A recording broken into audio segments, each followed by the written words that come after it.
Hey everyone, welcome to Garden Basics. Today I want to talk to you about terrariums, how to set them up, and how to keep them healthy. This is just a small portion of my collection here. As you can see, they're all in glass jars, so they have absolutely no drainage for when they get watered. They're all open terrariums, which means I don't have lids on them, so I do have to water them a little bit more frequently than if it was a closed jar terrarium.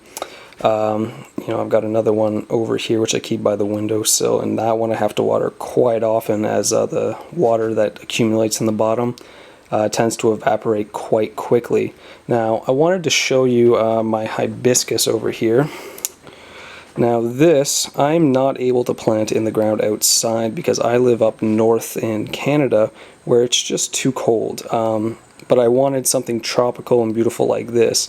But because it's such a beautiful plant, I didn't want to put it in, a cheap plastic container. So I've opted for this beautiful glass jar, which has a rope hanger, so I can hang it pretty much wherever I like. But because it's glass, it obviously has no drainage. So you have to set these up in a specific way, and I'll just get down here and I'll show it to you. So what you have to do is you have to layer it.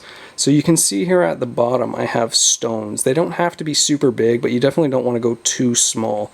This is just going to help keep the water in the one area and stop the roots from growing down into it too much.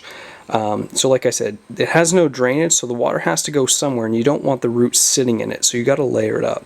So the next layer, a little bit difficult to see here, but this sort of viney looking stuff here, this is called sphagnum moss, and essentially what that does is it acts as a barrier between the rocks and the dirt. Now you can use just any type of dirt if you like, but I've gone and used one that's blended with activated charcoal, and this just helps filter the water a little bit better. So like again, you don't want super damp, constantly wet soil. You want to have some sort of aspect of drainage.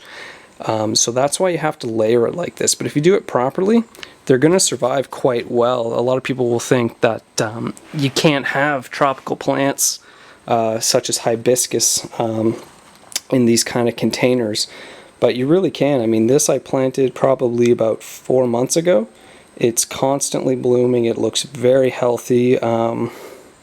So yeah, give it a try. There's a bit of trial and error involved. I've lost a couple smaller plants, which is fine, but my hibiscus has done beautifully, which I'm thankful for. And yeah, thanks for watching Garden Basics.